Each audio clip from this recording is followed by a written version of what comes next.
Je m'appelle Rose et, à 31 ans, j'ai appris que la vie se déroule rarement comme prévu. Je vis seule dans un appartement loué à l'autre bout de la ville, avec ma mère et ma jeune sœur, Abby.de l'extérieur, ma vie peut sembler simple, je suis diplômée de l'université, j'ai un emploi stable et je vis de façon indépendante. Mais l'histoire de mon parcours est loin d'être simple. J'avais 7 ans lorsque mon père est mort. Les souvenirs de cette époque sont flous aujourd'hui, mais je me souviens que ma mère essayait de tenir le coup pour moi, ses sourires forcés n'atteignant pas tout à fait ses yeux. Un an plus tard, elle a épousé Tom, et peu après, ma demi-sœur, Abby, est entrée dans notre vie. Tom s'est avéré être le beau-père dont rêvent la plupart des enfants, il me soutenait, était gentil et voulait vraiment faire partie de ma vie. Mais la vie nous a envoyé une autre balle courbe lorsque Tom est tombé malade pendant les années de lycée d'Abby. Je venais de commencer ma carrière après l'université, j'avais enfin l'impression de prendre pied dans le monde des adultes. Et puis, comme ça, il n'était plus là. Maman était dévastée, et les finances de notre famille se sont effondrées. Je ne sais pas ce que nous allons faire, avoue-t-elle un soir en regardant une pile de factures sur la table de la cuisine. Ses mains tremblaient tandis qu'elle les triait. C'est à ce moment-là que j'ai pris les choses en main. J'ai commencé à aider à payer la maison, à faire en sorte que maman puisse garder un toit au-dessus de leur tête. Mais il n'y avait pas que les factures, il fallait aussi penser à Abby. Elle était encore au lycée. Essayant de s'intégrer à ses camarades et de maintenir un certain sens de la normalité. Je me souviens du jour où nous sommes allés acheter sa robe de bal. Ses yeux se sont illuminés lorsqu'elle a essayé cette magnifique robe bleue, mais j'ai vu son visage se décomposer lorsqu'elle a vérifié l'étiquette de prix. C'est bon, Abby, ai-je dit en sortant ma carte de crédit. Tu mérites de te sentir spécial pour ton bal de fin d'année. La robe a coûté plus que ce que j'aurais dû dépenser, mais le fait de voir sa confiance en elle s'épanouir valait chaque centime. J'ai continué à lui acheter des vêtements, en veillant à ce qu'elle ne se sente jamais dépaysée parmi ses amis. Lorsque les lettres d'acceptation des universités ont commencé à arriver, j'ai pris une autre décision importante. J'avais économisé pour m'acheter une nouvelle voiture, la voiture de mes rêves, en fait. Mais en voyant l'excitation d'Abby lorsqu'elle a ouvert sa lettre d'acceptation à l'université d'État, j'ai su ce qu'il me restait à faire. Je vais t'aider à payer les frais de scolarité, lui ai-je dit ce soir-là au cours du dîner. Tu te concentres sur tes études. Ce n'était pas une école très chère par rapport aux universités privées, mais cela signifiait quand même que je devais mettre mes propres rêves entre parenthèses. Chaque semestre, je faisais des chèques pour payer ses frais de scolarité et je voyais mon budget voiture diminuer jusqu'à ce qu'il disparaisse. Mais le fait de l'avoir marché sur cette scène lors de la remise des diplômes a fait que tout cela en valait la peine. Comme tout mon argent servait à payer les frais de scolarité d'Abby, j'ai dû faire des compromis. Le plus important se trouvait sur le parking du bureau, une Honda Civic de 1998 qui semblait avoir survécu à plusieurs apocalypses. La peinture s'écaillait par plaques, laissant apparaître différentes nuances de rouille. Et la portière du passager avait une bosse de la taille d'un ballon de basket. Et le capot avait plus d'égratignures que les meubles d'une dame au chat. Chaque matin, Jerry, le concierge de notre immeuble, balayait l'entrée lorsque j'arrivais. Il ne manquait jamais une occasion de commenter ma voiture. Regardez qui a réussi à passer une journée de plus sans être envoyé à la casse, disait-il en souriant, appuyé sur son balai. Les camions poubelles doivent se relâcher, mademoiselle Rose. Et, ne leur donne pas d'idée, Jerry, lui répondais-je en riant. Cette beauté a encore au moins 10 ans devant elle. La voiture est devenue une sorte de légende au bureau. Mes collègues plaisantaient sur la création d'un GoFundMe pour sauver Rose du tétanos. Même ma patronne haussait un sourcil chaque fois qu'elle me voyait en sortir. Rose, tu sais que tu devrais bientôt être augmentée, a-t-elle laissé entendre un jour. Il est peut-être temps d'envisager une revalorisation ? Mais je me suis contentée de secouer la tête. Tant que cela me permet d'aller du point A au point B, c'est bon.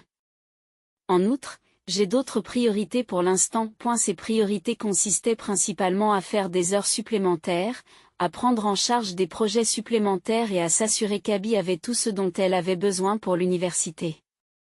Les rendez-vous ? Je n'en ai pas tenu compte. Les quelques hommes qui m'ont invité à sortir ont probablement changé d'avis après avoir vu ma voiture. Les années se sont écoulées dans un flou de présentations, de réunions avec les clients et de soirées tardives au bureau.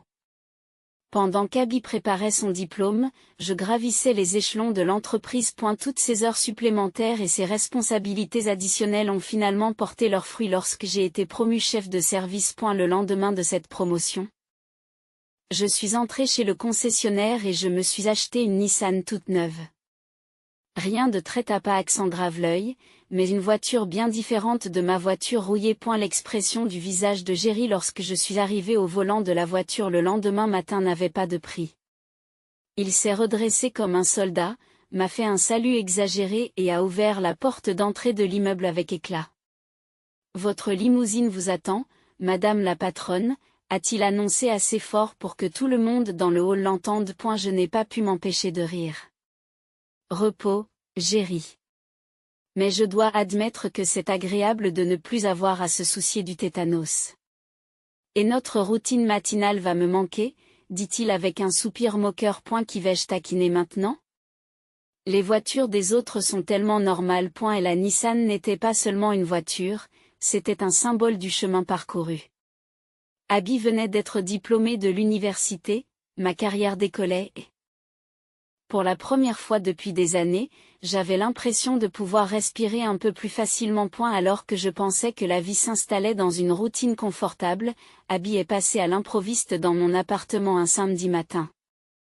Elle était pratiquement en train de bondir sur les murs, excitée. Je vais me marier, a-t-elle crié en exhibant une bague de fiançailles. John a fait sa demande hier soir. Je savais qu'ils vivaient ensemble depuis la fin de ses études, mais le mariage ? C'était inattendu. La suite a été encore plus inattendue. Le mariage aura lieu dans 6 mois, a-t-elle annoncé en sortant son téléphone pour me montrer des tableaux Pinterest remplis d'idées de mariage élaborées. J'ai vraiment besoin de ton aide pour tout organiser. J'ai pris une grande inspiration. Bien sûr que je t'aiderai, Abby. Mais soyons réalistes. Nous devrions prévoir quelque chose de beau mais de modeste. Elle a hoché la tête avec enthousiasme. Oh. Absolument. Rien d'extravagant. Juste une petite fête intime. Bien, dis-je, soulagé. Pourquoi ne pas établir un budget prévisionnel ? Nous pourrons l'examiner ensemble et trouver ce qui est le plus raisonnable. Maman a été ravie d'apprendre notre conversation. C'est merveilleux de vous voir travailler ensemble comme ça, a-t-elle dit lors de notre dîner hebdomadaire. Rose, tu as toujours été une si bonne sœur pour Abby. Mais la vie a eu d'autres projets. L'appel est arrivé un mardi matin.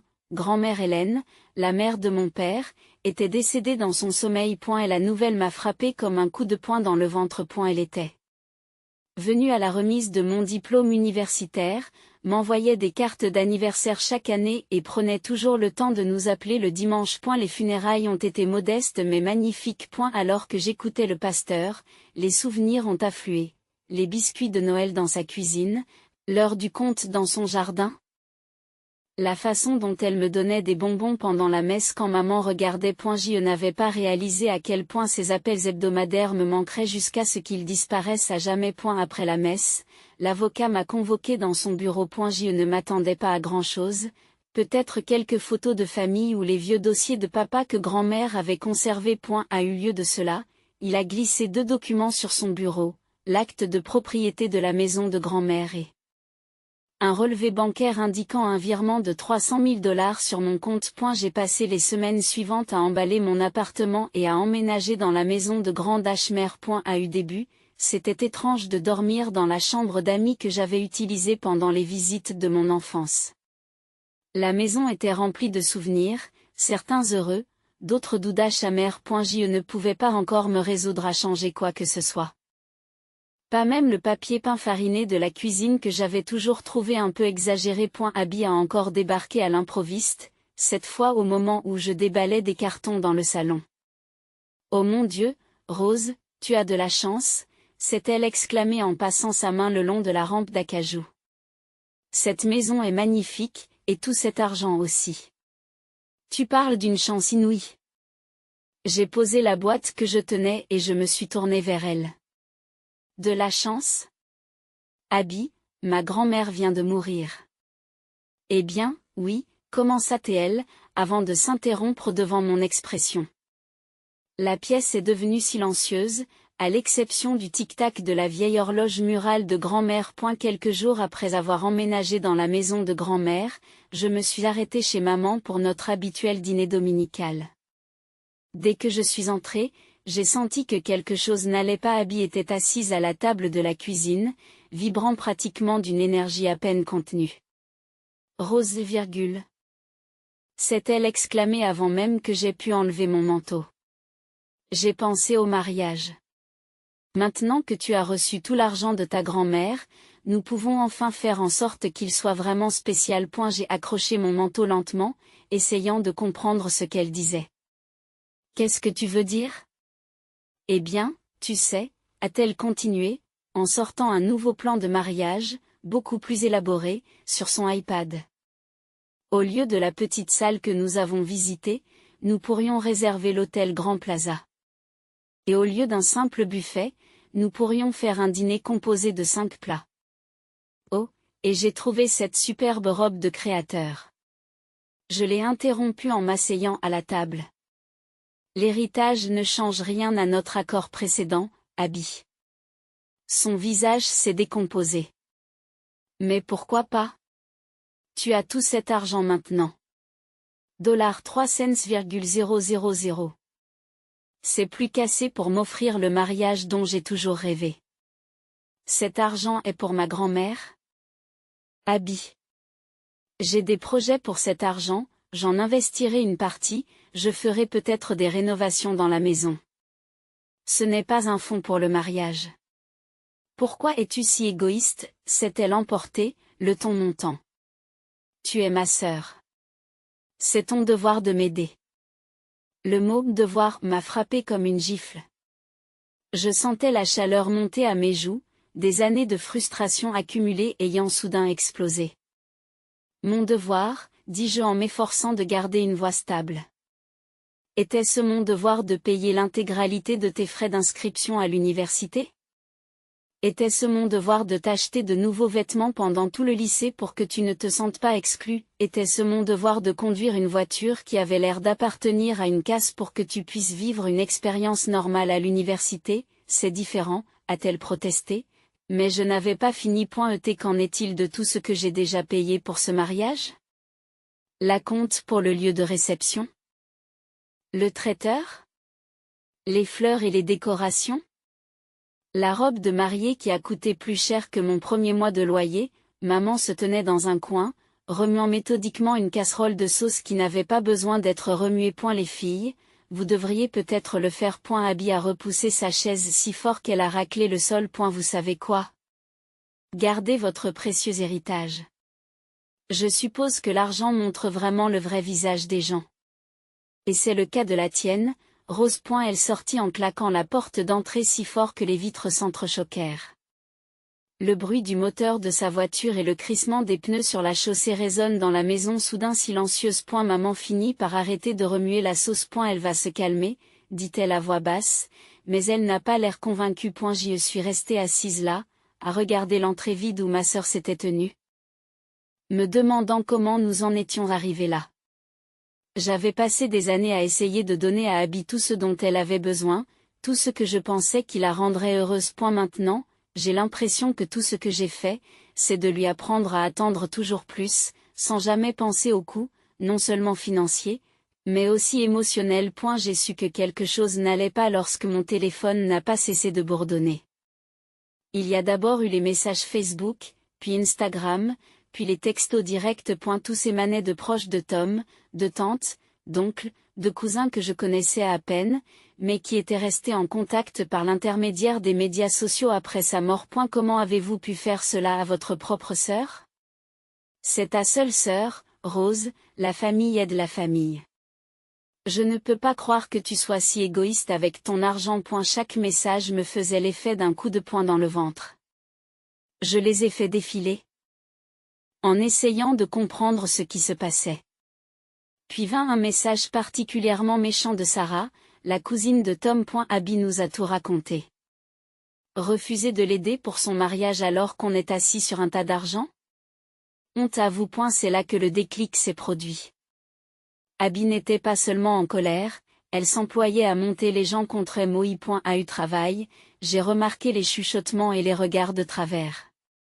Karen, de la comptabilité, qui passait habituellement à mon bureau tous les matins pour prendre un café, avait soudain des réunions pendant notre temps de discussion habituel. Puis James, du service marketing, m'a coincé dans la salle de repos. Rose, dit-il en remuant maladroitement son café. Tout va bien à la maison?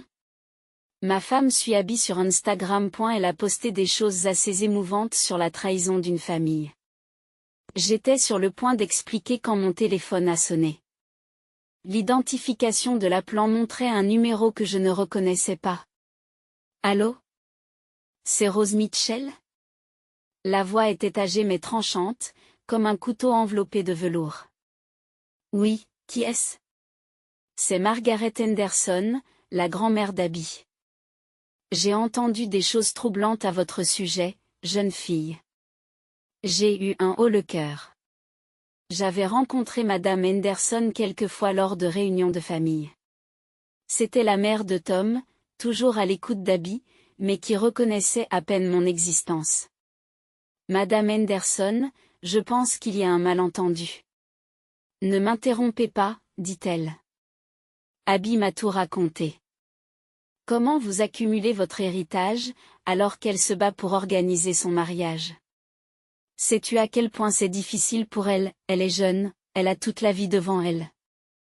Et tu essaies de gâcher ce qui devrait être le plus beau jour de sa vie. Ce n'est pas du tout vrai, ai-je protesté. J'aide Abby depuis des années. J'ai payé son université, ne me mens pas, dit-elle. Abby m'a raconté la vraie histoire.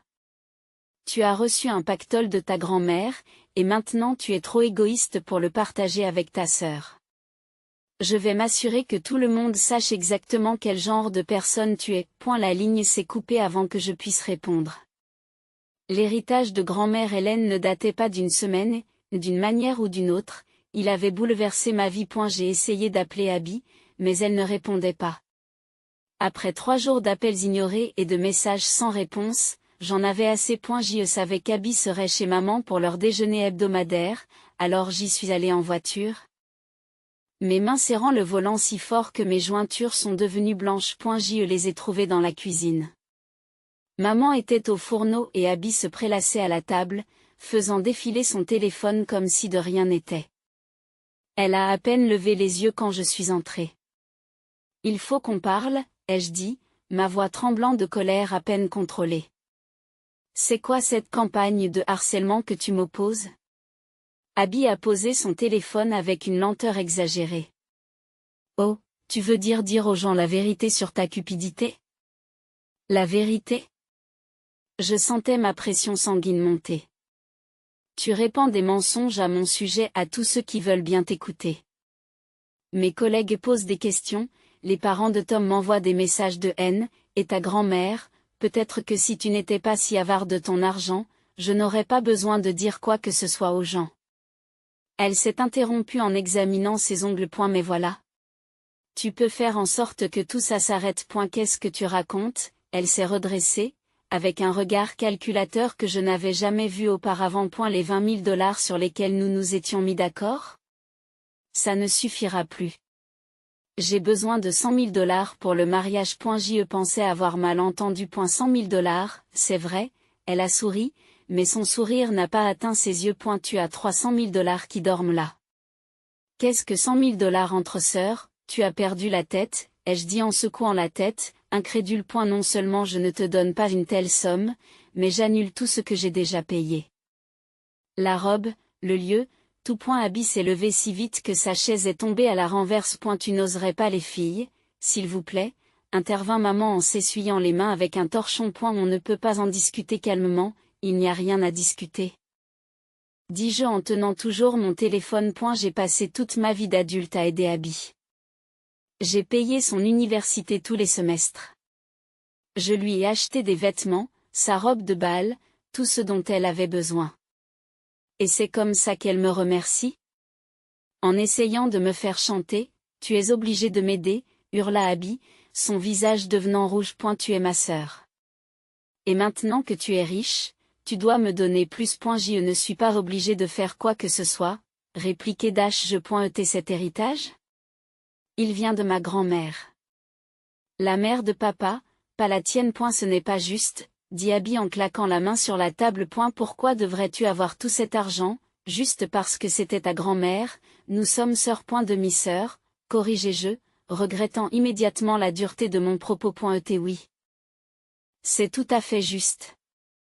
Grand-mère Hélène était la mère de mon père. Elle avait tout à fait le droit de laisser son argent à qui elle voulait. Les yeux d'Abby se rétrécirent jusqu'à devenir des fentes. Très bien, comme tu veux. Mais si tu ne me donnes pas ces $100 000, je ferai de ta vie un enfer. Je dirai à tout le monde quelle horrible personne vous êtes. Je le publierai sur Internet. Je ferai en sorte que tout le monde sache que tu as abandonné ta seule sœur au moment où elle avait le plus besoin de toi. J'ai passé la soirée à appeler le lieu du mariage, le traiteur, le fleuriste, le magasin de robes. À chaque annulation, je ressentais un mélange de soulagement et de tristesse. Ce n'est pas ainsi que j'avais imaginé le mariage de ma sœur. Maman m'a appelé le lendemain matin, alors que je me préparais pour le travail. Rose, tu dois reconsidérer ta décision, dit-elle d'une voix fatiguée. Abby a pleuré toute la nuit. On ne peut pas revenir au plan initial? Les 20 000? Je m'assurerai qu'elle s'excuse publiquement pour tout ce qu'elle a dit sur toi. J'ai fait une pause, réfléchissant. Si elle fait des excuses publiques et retire tous les mensonges qu'elle a répandus, je pourrais y réfléchir. Mais j'ai besoin de voir les excuses d'abord. Je lui parlerai, maman l'a promis. Elle le fera, elle doit le faire. Mais Abby avait d'autres projets. Le lendemain, alors que j'étais en réunion au travail, mon téléphone s'est mis à bourdonner d'alertes provenant de mon système de sécurité domestique. Je me suis excusée et j'ai vérifié le flux en direct. Ce que j'ai vu m'a glacé le sang. Abby était dans mon jardin et lançait des pierres à travers mes fenêtres. Le bruit du verre brisé résonnait dans les haut-parleurs de mon téléphone. Mais elle n'en avait pas fini. Elle est passée au jardin de fleurs bien-aimé de grand-mère, aux roses qu'elle avait tendrement entretenues chaque printemps, aux lys qu'elle avait divisées et replantées chaque automne. Abby les arrachait par les racines, les jetait sur la pelouse comme s'il s'agissait de mauvaises herbes. Les mains tremblantes, j'ai appelé la police. J'ai la preuve vidéo que quelqu'un a vandalisé ma propriété, ai-je dit en regardant une autre fenêtre voler en éclats. À eu poste de police, j'ai trouvé non seulement Abby, mais aussi son fiancé John et ses parents. Ils devaient être en train de déjeuner ensemble lorsque la police est venue la chercher. Espèce d'ordure puante! Abby a crié en me voyant. Tu as tout gâché. J'espère que tu es heureuse dans la maison de cette vieille femme morte. Ça suffit, a prévenu le policier. Encore un accès de colère et tu seras en cellule. Le policier a diffusé les images de sécurité sur un grand écran. La vidéo était claire comme de l'eau de roche, le visage d'Abby était clairement visible alors qu'elle détruisait systématiquement mes biens. Et la mère de John a sursauté. De manière audible. John, dit lentement son père, est-ce vraiment le genre de personne que tu veux épouser? Oh, taisez-vous, leur dit Abby en claquant la porte. Vous ne savez rien de tout cela. Elle l'a mérité. C'est une égoïste, une avide, jeune fille, interrompt le père de John, la seule personne qui fait preuve d'avidité et d'égoïsme ici, c'est vous. John n'a pas dit un mot. Il fixait la vidéo, puis Abby, comme s'il la voyait pour la première fois. Je veux porter plainte, ai-je dit à l'officier, ignorant les SMS frénétiques de maman qui me suppliait de ne pas le faire. Pendant que je remplissais les papiers, je pouvais entendre Abby en arrière-plan, qui pleurait et suppliait John de ne pas partir. Mais quelque chose s'était brisé, non seulement mes fenêtres, mais aussi l'illusion de qui était vraiment ma sœur. Une semaine après l'incident du poste de police. J'étais à mon bureau en train d'examiner des rapports trimestriels lorsque mon téléphone a sonné. C'était une notification Facebook, quelque chose que j'aurais normalement ignoré pendant les heures de travail, mais celle-ci a attiré mon attention. Abby avait posté une mise à jour. Chers amis et famille, en raison de circonstances indépendantes de ma volonté, le mariage a été reporté indéfiniment. Je vous demande de respecter votre vie privée pendant cette période difficile. Que Dieu vous bénisse.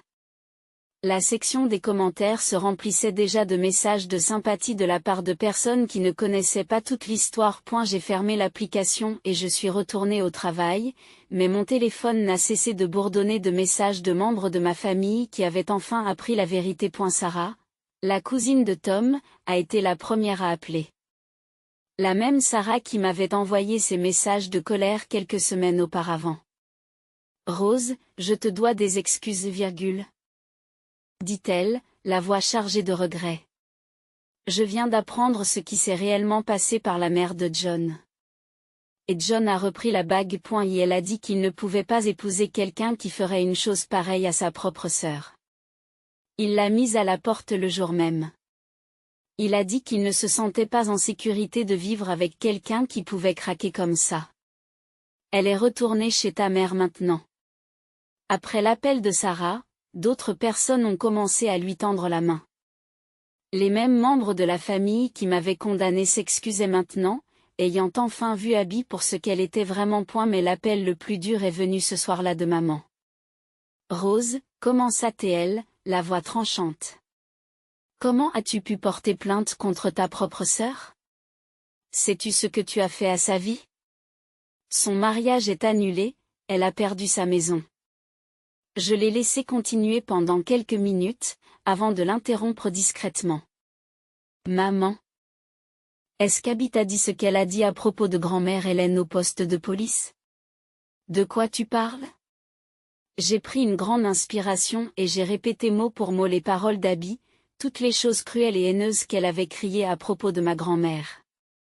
Sur le fait qu'elle espérait que j'aimais vivre dans la maison d'une vieille femme morte. Et la ligne est devenue si silencieuse que j'ai cru que l'appel avait été interrompu. Je ne savais pas, dit finalement maman, sa voix dépassant à peine un murmure. Rose, je suis vraiment désolée. Je comprends maintenant pourquoi tu as fait ce que tu as fait. Ta grand-mère, elle vous aimait tellement toutes les deux, même si Abby n'était pas de son sang. Elle n'a jamais fait cette distinction. 2 mois passèrent. La vie a repris son cours normal. J'ai fini de replanter le jardin de grand-mère, en choisissant toutes ses variétés préférées, les roses dans lesquelles elle se baignait chaque hiver. Les iris violets qu'elle avait divisés et partagés avec les voisins, les lys blancs qui avaient fleuri lors de son mariage. Les nouvelles fenêtres étaient mieux isolées que les anciennes, et j'avais ajouté des lumières de sécurité autour de la propriété, juste au cas où. Maman m'a invité à prendre un café un dimanche après-midi. J'ai demandé à Abby de déménager. En me versant une tasse, maman m'a dit, elle était devenue impossible à vivre. Elle se mettait en colère tout le temps, se disputait pour tout et n'importe quoi. Elle blâme tout le monde pour ses problèmes. Elle loue un appartement avec son ami de l'université et travaille dans une petite agence de marketing au centre-ville. Je ne vais pas lui pardonner, maman, dis-je doucement en remuant mon café. Pas cette fois. Il y a des limites qu'on ne peut pas franchir. Je sais, dit-elle en me serrant la main de l'autre côté de la table. Et ce n'est pas grave. Tu as déjà fait plus que ce qu'il fallait pour elle. Plus que ce que la plupart des sœurs auraient fait. Maman et moi avons toujours nos dîners hebdomadaires.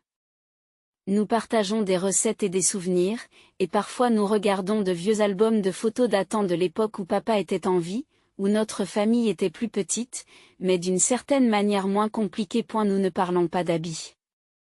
Son nom est devenu un silence entre nous, mais pas un silence gênant.